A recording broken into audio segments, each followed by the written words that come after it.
नई बहू। अभी मधु की शादी को कुछ हफ्ते हुए थे और उसने पूरे घर को अच्छे से संभाल लिया था। बहू, तू ये बाहर के कमरे और बालकनी का झाड़ू पोछा रहने दे, मैं लगा लूंगी। मधु जैसे ही पूरे घर की साफ सफाई करके बाहर के कमरे में आई, उसकी सास राधा जी ने उसे टोका। अरे मम्मी जी, आप क्यों करेंगी, मैं कर देती हूँ ना, बस यही कमरा और बालकनी तो बची है। आप यहाँ कुछ काम कर रही थी, इसलिए मैंने आपको डिस्टर्ब नहीं किया।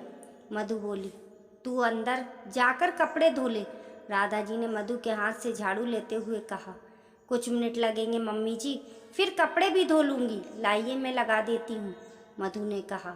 नहीं नहीं, मेरी प्यारी बहू को लोगों की नज़र लग जाएगी, तू अंदर काम कर ले, राधा जी ने बड़े प्यार से कहा। मधु की शादी हुई है, अभी कुछ दिन ही हुए थे। ससुराल में सास ससुर और ननद थे। उसके ससुराल में सब काम हाथ से किया करते थे, जबकि उसके मायके में काम वाले लगे हुए थे। फिर भी शादी के अगले दिन से ही मधु ने घर के कामों में सबकी मदद करनी शुरू कर दी थी। लाओ भाभी, बाहर बालकनी में मैं कपड़े सुखा देती हूँ। मधु जैसे ही ढेर सारे कपड़े धोकर उठी, उसकी नंद काव्या ने धुले हुए कपड़ों को बाल्टी लेने के लिए हाथ बढ़ाया। अरे दीदी, मैं सुखा दूंगी ना, बस हो ही गया है, आप कुछ और काम कर देख लीजिए। मधु बोली। नहीं भाभी, कपड़े मैं सुखा दूंगी, हमारी प्यारी भाभी को लोगों की नज़र लग जाएगी। आपको कुछ काम करना ही है ना, तो ठीक है, बर्तन मान लीजिए, नव्या ने बड़े प्यार से कहा। अरे दीदी, ऐसे किसी की कोई नज़र लगती है क्या, एक एक काम तो पूरा कर लूँ। लाइए मैं सुखा देती हूँ, मधु ने आग्रह किया। भाभी, आप नई नई हो, इसलिए यहाँ के लोगों को जानती नहीं हो, सब बहुत जलते हैं, कहीं आपको नज़र लग गई तो। और आपके पास कहाँ काम की कोई कमी है, नव्या हंसते हुए बोली।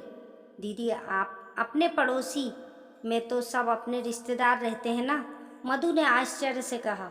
बहू कहने को तो रिश्तेदार हैं, पर सब एक से बढ़कर एक ईर्ष्यालु हैं, तुम भी धीरे धीरे समझ जाओगी, राधा जी ने कहा। मधु ने चुपचाप नव्या को धुले हुए कपड़ों की बाल्टी दे दी और खुद आंगन में जूठे बर्तन मांजने बैठ गई।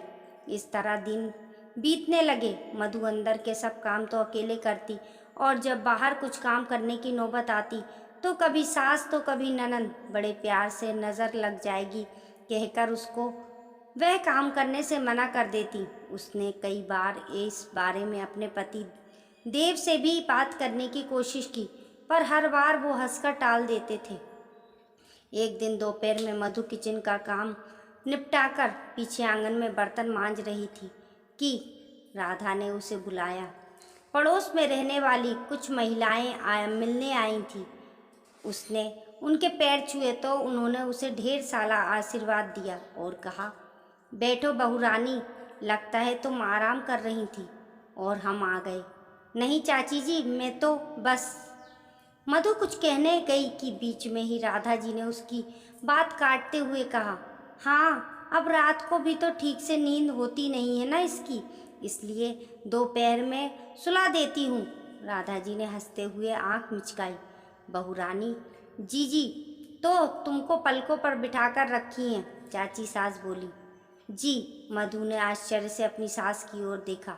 वह आगे कुछ और कहती कि राधा जी बीच में बोल पड़ी। पूरी जिंदगी पड़ी है काम करने के लिए, अभी अभी तो ये आई है, कुछ दिन तो उसे खेलने खाने को मिले। सही कहा राधा, पर आजकल कौन सास अपनी बहू के बारे में इतना सोचती है। धन्य है तू मधु, तू तो बहुत किस्मत वाली है, ताई सास बोली। मैं तो हमेशा इनको बोलती हूँ कि यही दिन है आराम करने के, फिर तो बस एक बार घर गृहस्थी में लग जाएगी तो कहाँ का आराम। अभी तो वैसे भी मेरे साथ नव्या पूरा काम संभाल लेती है, राधा जी मुस्कुराकर बोली। ये सुनते ही मधु स्तब्ध रह गई। वह कुछ कहती उससे पहले ही राधा जी ने फिर बोल उठी, अच्छा बेटा, जा अपने हाथ से बढ़िया सी चाय बना ला, सबको अच्छा लगेगा कि बहू ने खुद उनके लिए चाय बनाई।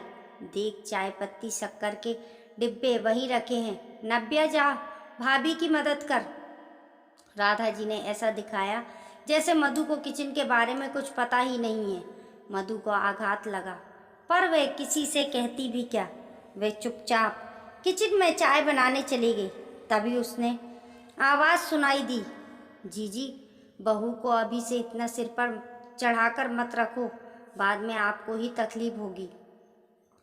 यह आजकल की लड़कियां अपने मन से तो कोई काम करेंगी ही नहीं। नहीं छोटी, हम बहू का ध्यान रखेंगे तो वो भी हमारा आदर करेगी, ताई जी ने समझाया। पर भाभी जी, मैं तो रोज देखती हूँ कि बहू के आने के बाद भी झाड़ू पोछा जीजी ही करती हैं, यहाँ तक कि कपड़े भी सुखाने का छोटा सा काम भी महारानी नहीं करती। उनके घर के ठीक सामने रहती चाची सास बोली। ये सुनते ही मधु को लगा जैसे किसी ने उसके कानों में गरम गरम तेल डाल दिया हो। उससे अब रहा नहीं गया। उसने सोचा, अगर अभी उसने सबके सामने सच नहीं कहा तो फिर वह शायद कभी नहीं कह पाएगी।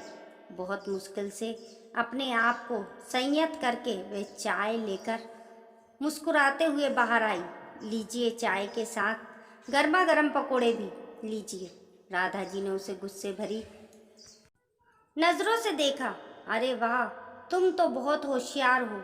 बहू चाय के साथ पकोड़े भी ले आई। ताई सास ने मुस्कुराते हुए कहा, हाँ, नब्या ने बनाए होंगे। राधा जी से रहा नहीं गया।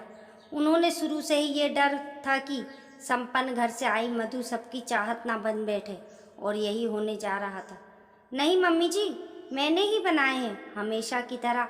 आपको मेरे हाथ के पकोड़े बहुत पसंद है ना? मधु ने अपने शब्दों पर जोर देते हुए कहा। अरे वाह, तब तो फिर खाने ही पड़ेंगे, चाची सास ने कहा। और जल्दी ही सारे पकोड़े खत्म हो गए। सच में बहुत ही स्वादिष्ट बने थे।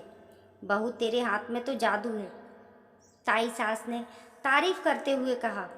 धन्यवाद ताई जी, जब भी आपका मन हो आ जाइए, मैं और बना दूंगी, पर आप मुझे नज़र तो मत लगाइएगा, रानी। मधु ने मुस्कुराते हुए कहा। अरे बेटा, अपनों की भी कहीं नज़र लगती है भला? ताई जी ने यथासंभव सामान्य रहते हुए कहा। आप लोगों की तो लगती है ना ताई जी? क्यों मम्मी जी, ठीक कह रही हूँ ना? मधु ने अर्थपूर्ण नज़रों से राधा जी की ओर देखा। राधा, तेरी बहू ये क्या बकवास कर रही है? ताई जी गुस्से से खड़ी हो गई। क्षमा कीजिए ताई जी, मेरा आशय आप लोगों को दुखी या अपमानित करने का नहीं था, पर जब से मैं शादी होकर आई हूँ सबसे यही सुनती आई हूँ कि तू बाहर मत निकल, अंदर के ही काम कर, बाहर रिश्तेदारों की नज़र लग जाएगी। मैं पूरे घर का झाड़ू पोछा, कपड़े बर्तन, खाना बनाना सब काम अकेले ही करती हूँ, बस बाहर आप लोगों के सामने नहीं। अब आप ही बताइए कि मैंने कुछ गलत कहा क्या? सुनकर सभी महिलाएं स्तब्ध रह गईं और राधा जी ने सर झुका लिया। राधा, मुझे बहुत दुख हुआ कि तुम हम लोगों के बारे में ऐसा सोचती हो।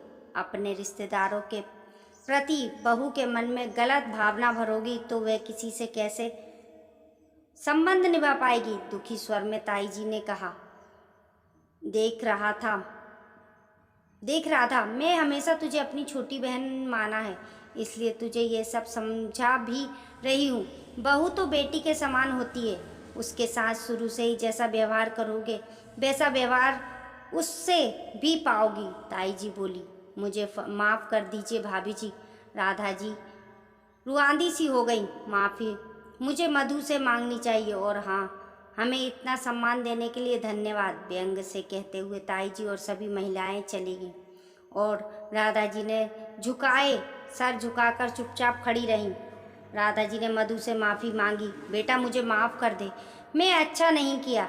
मधु ने सास को गले लगा लिया। बोली, मम्मी बस अब सारे गिले शिकवे खत्म कर, हम सास बहू नहीं माँ बेटी बनकर रहेंगे। कहानी पसंद आने पर लाइक करें और चैनल को सब्सक्राइब करें, और कमेंट बॉक्स में बताना ना भूलें कि आपको ये कहानी कैसी लगी। मिलते हैं फिर एक नई कहानी के साथ।